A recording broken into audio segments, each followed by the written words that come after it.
Welcome to The Unseen Crowd, a podcast about the people and movements driving change from the margins. Change often begins in places you can't see, where a crowd gathers, carries strategies, and reshapes futures, even when ignored. This crowd is loud, unstoppable, and unapologetic. These are their stories.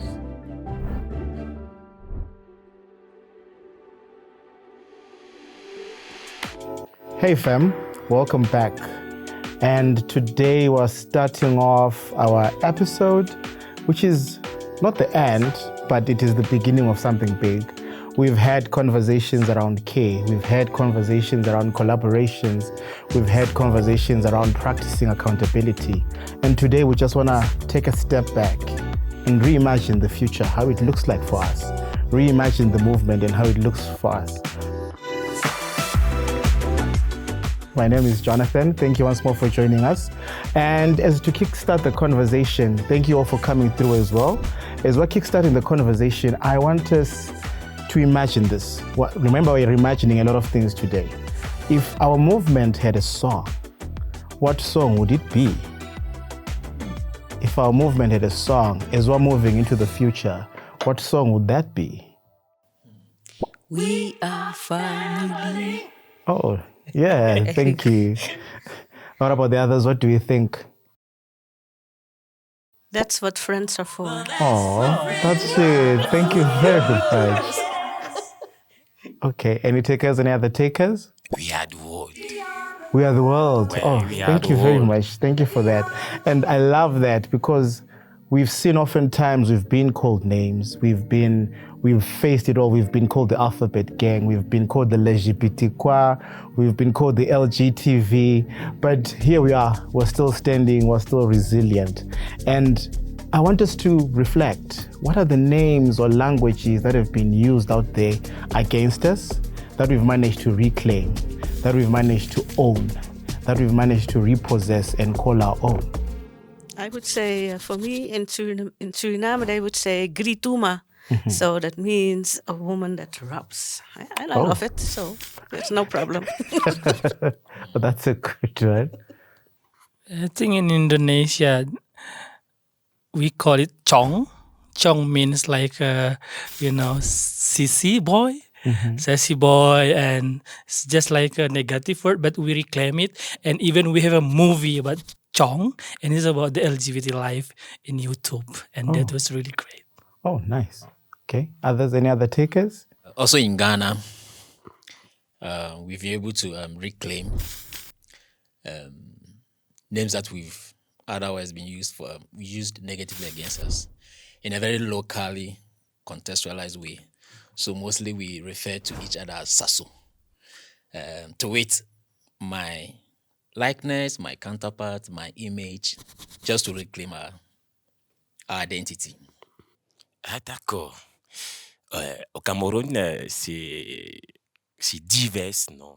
So some of the names are, the major name is that it's like we're married to each other. Dans un langage amical, un langage local, parce que c'est vrai. But we're reclaiming the name because it's more of family, a family relation. Uncle Oki, Queen Maria. Thank you very much for that. I want us to find out how affirming has that process been, or how have we found that affirming in our different contexts? I know we come from different contexts, different backgrounds, but how have we found that affirming? I think reclaiming these words just gives you power to also control the narrative, because when such language is used to slur and demean and try to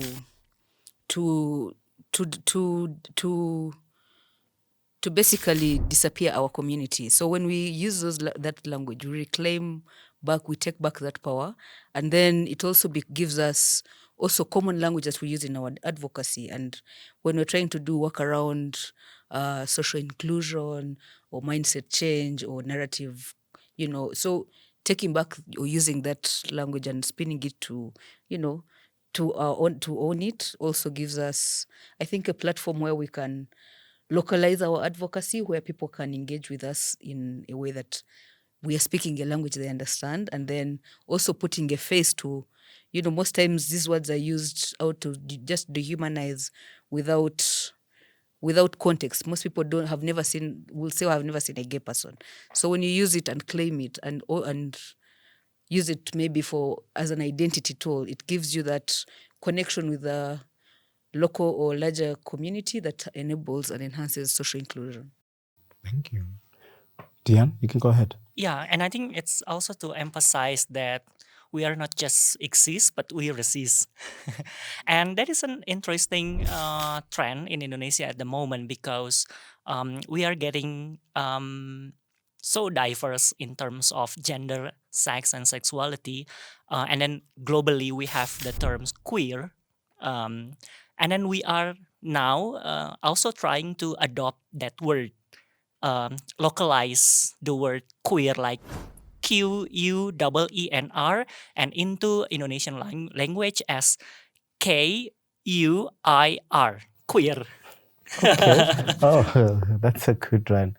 Thank you for that. In the Surinamese context, actually, a sexual act, like I was just saying, robbing, it is an activity. It's not your identity. So you could say you are a matisma. People who it's like a friend, it's friendship. But if you would say I am mati, it's more that people know that you're into a same-sex kind of relationship. But claiming the word it is an activity. It's something I do, but it doesn't mean that I identify as such. So this brings it a little bit more, makes it a little bit more complicated. But I think Gloria Wecker has written about it, that it also has to do with the different cultural backgrounds, and that actually nobody really loves it being placed in a box. So you play around with the words that are there. I wanted to add that. Yeah, I also to continue with the technical explanations. I think like words in Indonesia context, it's not just about identity.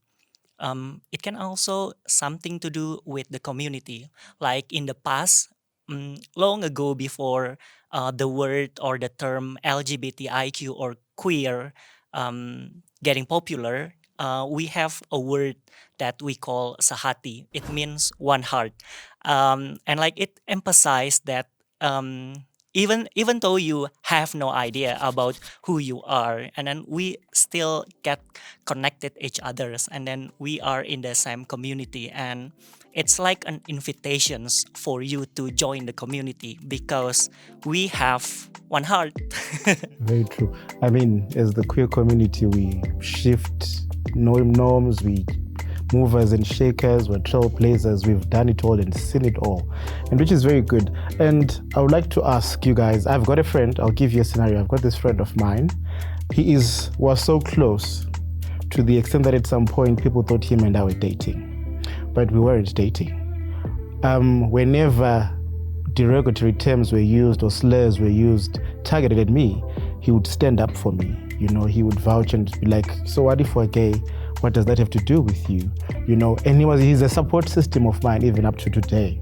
So I want us to just deviate a bit from what we're talking about and find out from you guys, who's your best support system, or whom do you think is your best support system, whom you've worked with or whom you know, who when you're being called out or when things are being said which are negative against you, that person will be like standing up and fighting for you? For me, it has been, my strongest support has been my mother and my siblings, right? I think seeing that beyond my identity, beyond who I am, they have accepted me in my totality with all my flaws and ways of thinking and doing things. They have been there. They stood firm. There was a time my extended family were talking nonsense about me, and my mom was the one that said, you know what? It's my child. I carried this child for 9 months. I raised this child alone. You had no contribution to my child's upbringing or anything. You don't have any right to say anything, even to the elders in the family. And so I think that's where acceptance started in the family. And yes, today, ever since then, I've been accepted. I've been part and participating in all the activities in the family. And it's the same thing that happened in church. She was an elder in church. She literally left the church because the other elders started talking nonsense about LGBT persons. And so I think my strongest support has been my mother and my siblings for me. Nice. Those are milestones, I must say. Ouais, peut-être aussi pareil pour Like Jorelina, I think for me, as for her, that family is my pillar, my support. Because we have to say that the Cameroonian is heterosexual. It means that no matter in which sector you are, this sector is directed towards heterosexuality. And I grew up, I have children, and in my context, we don't see it as a positive that we could think about. But the chance I had is that I am someone who has a free mind. I live my life. I don't take into account the person next to me. Of course, I respect the society I belong, but I live my life simply. I don't write on the wall that I am LGBT, but I live my life simply. I am a Christian, and I sing in the choir. To have that support, for me, often that is enough to express myself. It's enough to continue to engage in the fight in which I am. And I think that tomorrow onward, if I have this support, that I can live freely, many other people can also have this support onward. If you have the support of your family, know that you have won. You have won what you can't even imagine. Because when the family is behind you, it assures you that no matter the state in which you live, no matter if the law that discriminates, no matter the rigidity of the law and the government, the family is our pillar. And I have the chance to have an amazing one. So, here's my support, my family. La loi qui discrimine, peu importe la rigidité de la loi, le gouvernement sera avec toi. La famille, c'est notre pilier. Et moi, j'ai la chance de l'avoir. Donc voilà mon soutien, ma famille. Thank you very much. I love how even as a movement, we did not stand alone. We've managed to also infiltrate, for lack of a better word, we've managed to infiltrate the mainstream. We're there in the churches, we're there in business and economics, we're there in our families, which is also a very good strategy. Yes, over to you, Timmy. Well, I actually was surprised that at one point I was attacked in social media for my sexuality, and there was this pastor, and she stood up in that social media for me, and I was like, okay, that's, unexpectedly she was there having my back for me. So I'm very thankful for that because I think that we need those kind of allies that speak up in moments that we need it. So I'm very thankful, and I can also say my family is very supportive of me. So they would call in with pride when they see me all over the place. Hey, are you okay? Just checking in. Are you okay? Caring for me. So that's why. Oh, yeah, over to you. Oh, that's so marvelous. I don't know. I think I have a bit different experience about the supporter. I mean, as a Christian guy living in the Muslim society in Indonesia, and also from really patriarchal tribe, specifically, sometimes our parents push us to be perfect. Perfect meaning that they have a definition of perfect, meaning you're not. It's not right to be a gay or and so on. But but I do have a friends. Basically, they're also from community as part of the LGBT community that is just like also like my family. They are like my family because a lot of people in Indonesia, the LGBT people in Indonesia, they have a social family from the community because we couldn't have like support from the a blood family because that situation is really worse. Yeah. I think for me, just like Ishon is saying, I think for me, my first support system is myself. Because as a trans person, I've realized that I got me before anyone else gets me. So that informs how I navigate spaces, not knowing not to go in spaces where I'm going to easily, get these attacks towards me. But then beyond myself, I've had the privilege of having a chosen family. Not so many people, they're just a few friends that I know will hold me with that, that create that social cushion for me when I eventually crash.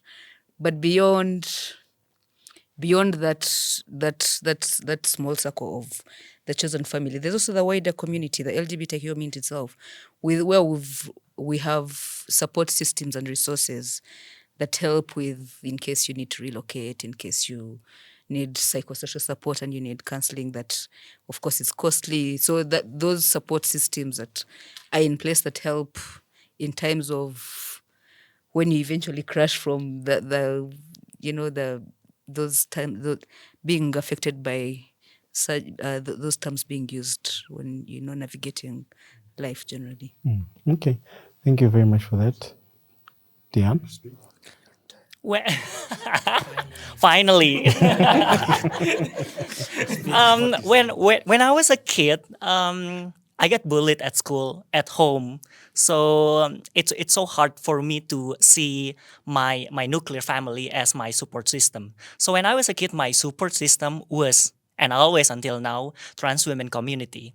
So I like trans women communities in my city so visible.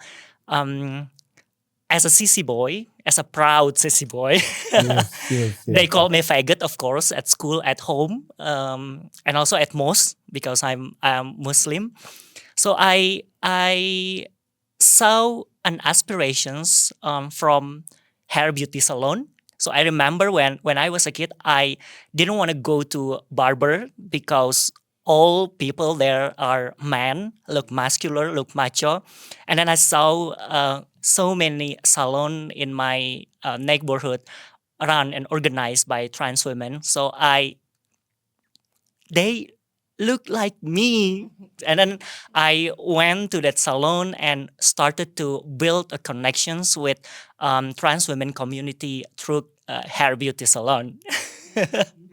So yeah, they are my first aspirations to see myself because when I was a kid, I had no idea being queer person, being gay, being sassy boy. So yeah, I had no idea about any other people like me except at hair beauty salon. I thought some of us were going to mention the COP members, and none of us mentioned each other. So I would like us to reflect. Well, we can explore that. So I would love us to explore that. Looking back, we've been together for almost a year. How has the journey been? How do you feel about the COP? What messages are you taking back to the communities? Remember, overally, we're sustaining LGBTQI plus movements. So how's the COP been? What are you taking back to the communities that we come from? Yeah, so before I come to this question, I wanted to share something on the previous question. I think I shared with Hot and Rai said. So for me, my strategy has been not to be defensive and not to be rebative. So, and then surprisingly, most of my, like a huge chunk of my social support, is from friends who are not queer. Because I believe first of all, people are entitled to their opinions and their biases, and I do respect people on that line. Then I find ways of entry points of getting closer to such people. So, for example, even in my schools, if I'm traveling from abroad, I buy chocolates, cookies for my mates, and they happily accept. We eat together, those kind of things. And if I'm traveling from Africa to abroad, I also carry things from Ghana. So you realize that some of these little acts goes a long way, and then you see them come to your defense in case of any challenges. Yeah, so that's been my strategy. And then talking about the yes, for me the COP has been more of a dialogue. It has been beyond a dialogue for me. So actually, it has given me some names to things that we were experiencing previously that we didn't know. So issues like burnout, which we didn't really have some technical names to give them. Issues like issues with donors, yes, and all that. So the COP has actually given me some sort of names that going forward is going to serve as key pillars in my advocacy and in my activism. And then I believe I have 3 strong pillars from my engagement with the COP: care, collaboration, and accountability. These are the 3 pillars going forward I'm going to embed or incorporate in every single step of my activism and then advocacy. So that is a letter from me. For me, it brought many worlds together. I am an activist since I'm 18 years old. I've been active in several movements, and being part of the COP was seeing again the importance of having an international, like-minded community and discussing topics that most of the time we don't take time for, and to analyze, to strategize, to talk about. And being part of this team was feeding that, because I think that for the way forward for us as a queer community, an international queer community, we need sometimes to just stop and pause and just look, hey, where are we? What are the things we're struggling with? What are the things we're seeing? Just take some time for that and strategize. And maybe also take the next step in who do we need in our way forward? Because in the time I feel we are living, we need more support, maybe from other angles. So for me, it was coming home and really feeling like, yes, this is my tribe. I can discuss and talk about everything that is in my mind for so long and just discuss it. Oh, wow. That's nice. For me, at the very beginning, join in COP member, a lot of question on my head actually, because what we gonna do? What is this? I mean, because it's like we build from the scratch, and when we end up with the 3 teams, I feel like this is the easy teams because it's only like care, accountability, and collaborations. Because it's like regular term, regular issue that we always hear every day. But when we during the process, I was realized that, oh my God, this is not easy that what I was thinking, because we dig very, very deep in every aspect. I mean, care, accountability, and collaboration. Especially for accountability, it's because I talk a lot about this, but in the mainstream perspective, of course. But during the COP, I was realized this is not easy word. This is not easy commitment to implement three of this, because we talk about power, politics, everything, because it's not that easy. But beyond the knowledge, of course, I have new friends, because I'm the person really hard to make a friends. And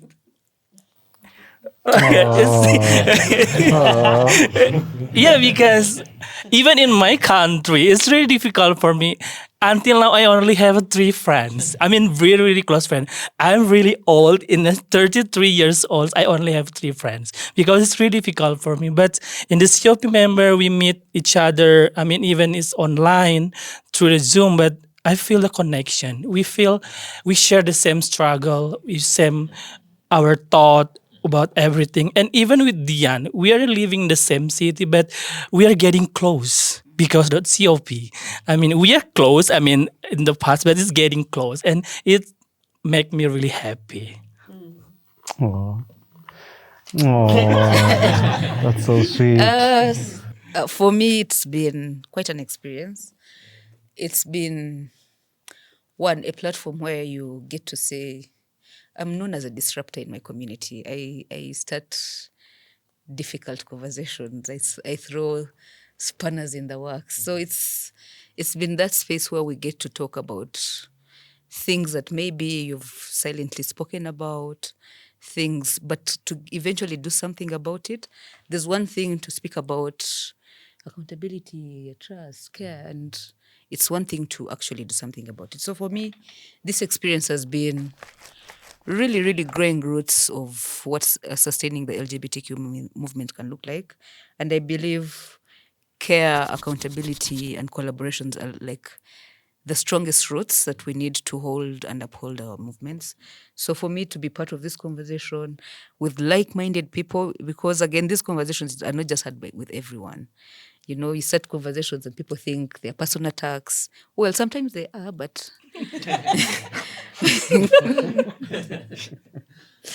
but yeah, so people don't take them with open hearts. So to be in a space where I get to say the most randomest things and people like agree with me, like to know that they're as fucked up as I am, I like I like it so much. So yeah, to know that when I go to Bali, my fun When place. we go to Bali. You change destinations. You change destinations. But when I eventually go to Bali, I have a community of, travel also becomes hard and difficult when you go to places when you don't know anyone. But then I can go to Cameroon and I always can hook up with Andrea. I know I can go to Ghana and I'll find Solomon. So it's enlarged my box of my people I can depend on. I hope we can sustain and maintain this even after these 12 months we've been together. But yeah, it's expanded my community, given me a platform to say my random thoughts, and also to see how we can sustain and grow these roots together collectively. Also the shared learning.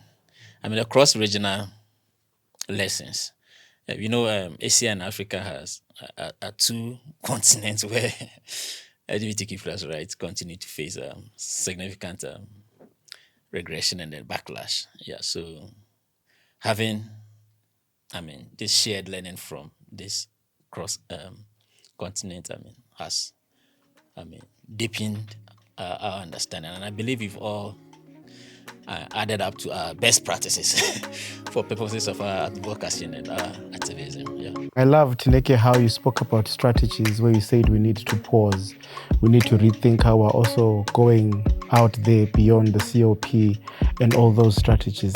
So for me, my next question is then, what strategies influenced our work and how are we carrying them forward from the COP?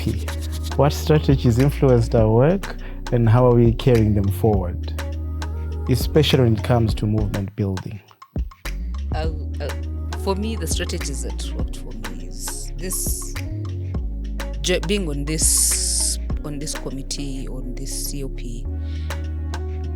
allowed me to do some serious and deep self-introspection, asking myself hard questions about care, accountability, and collaboration, and asking myself what is my contribution to banana accountability that is going on, and seeing what do I or can I do about it. And then also just giving me like that comfort to know that these are conversations, while I've been having them in my small spaces and circles, these are timely and necessary conversations. So I'm not completely delulu.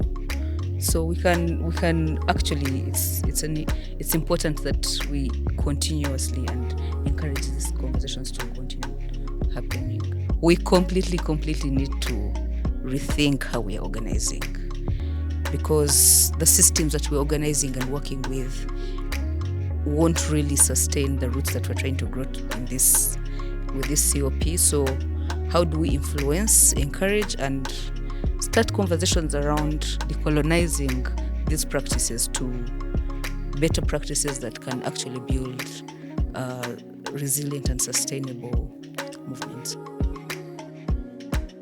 Ok. Je sais pas s'il faudrait que je parle de stratégie et de comment se faire avancer. Parce que I'm not too sure that I can talk about strategy in the traditional way, because that's a bit too administrative and political. I like to think about it more of co-creation and collaboration to advance in the movement. And this is the strategy I take up on a daily, even in my organizing. And we create small spaces where everyone can discuss openly.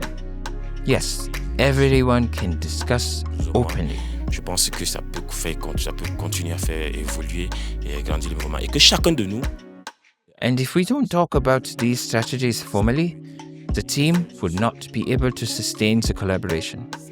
And each of us can share this within our communities. Say in 5 years, I'm looking forward to the type of collaboration the COP can create and how future generations can benefit from it. Et comment on peut l'implémenter pour qu'elle soit davantage plus évolutive demain. Yeah, for me, the COP is just a beginning, because since we have unpacked everything here, so the next move should be we need to repack it again with our community.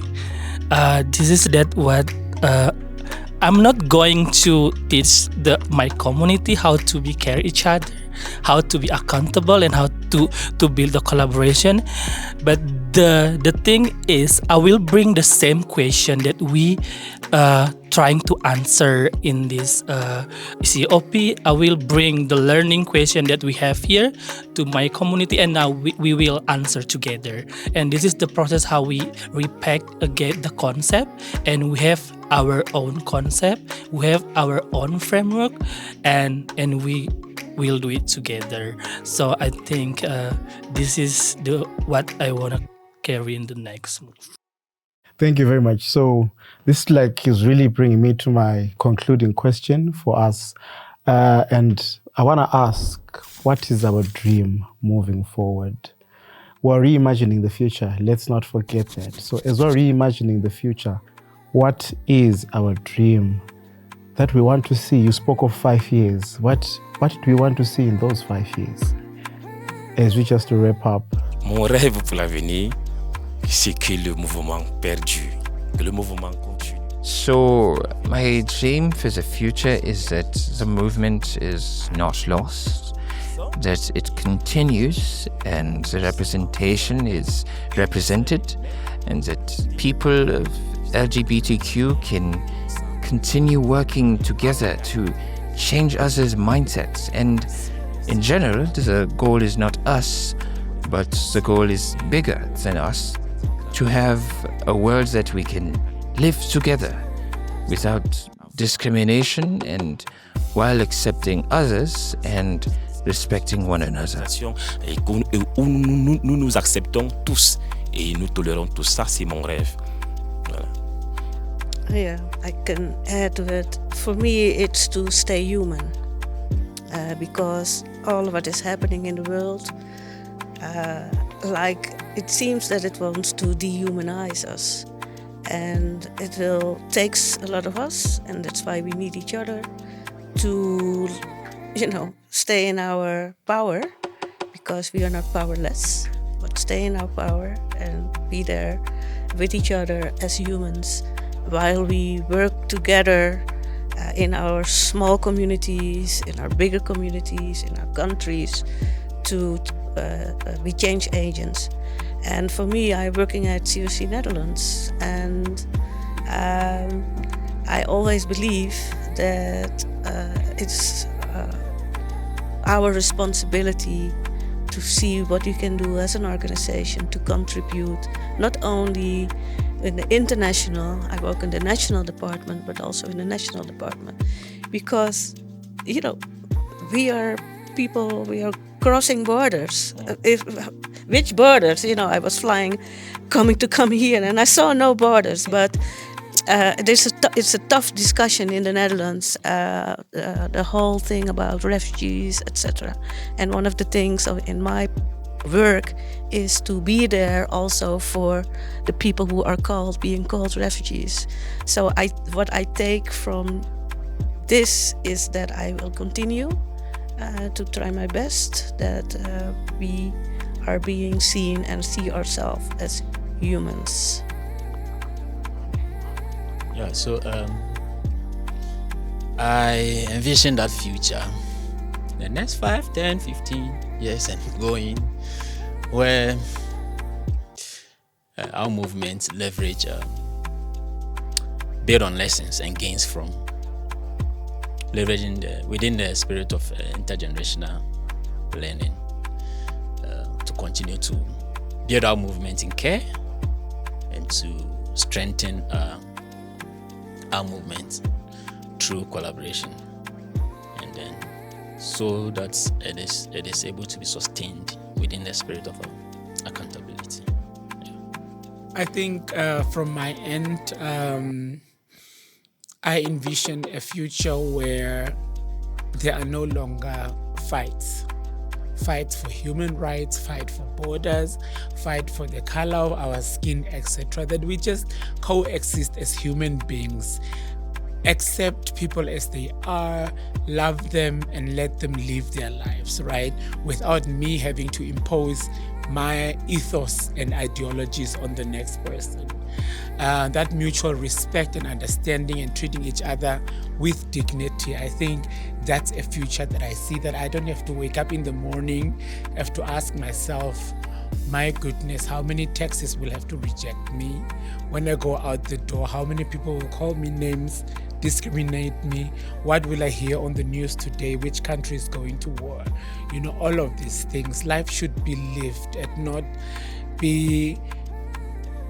We shouldn't be expecting every day waiting to hear something bad, right? And that is the status of humanity that has been created in this world these days. And I think a brighter future with respect to all humanity is the future that I would like to see. Thank you. Okay. All right. So, we've said it all.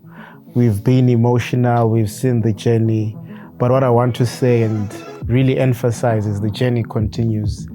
The unseen crowd will continue. They'll continue in the different spaces, will continue making noise, will continue taking up space and showing up for each other.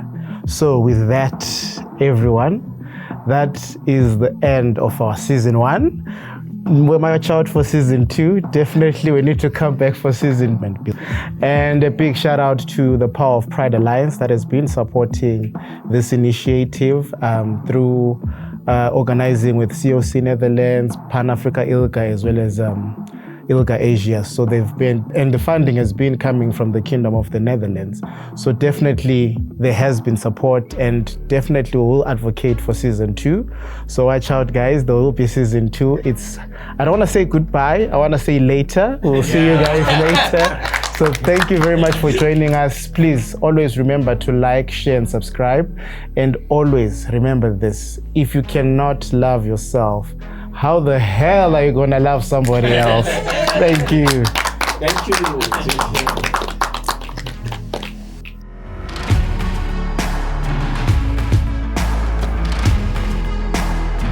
This podcast has been made possible with the support from the Ministry of Foreign Affairs of the Kingdom of the Netherlands through the Power of Pride program, an initiative of COC Netherlands, ILGA Asia and Pan-Africa ILGA, being implemented across 22 countries in Asia and in Africa. The program supports over 250 LGBTIQ+-led community organizations to advocate for inclusive laws and policies and strengthen LGBTIQ+ communities and civil societies in Asia and Africa. Please follow us to find out more. Thank you for listening.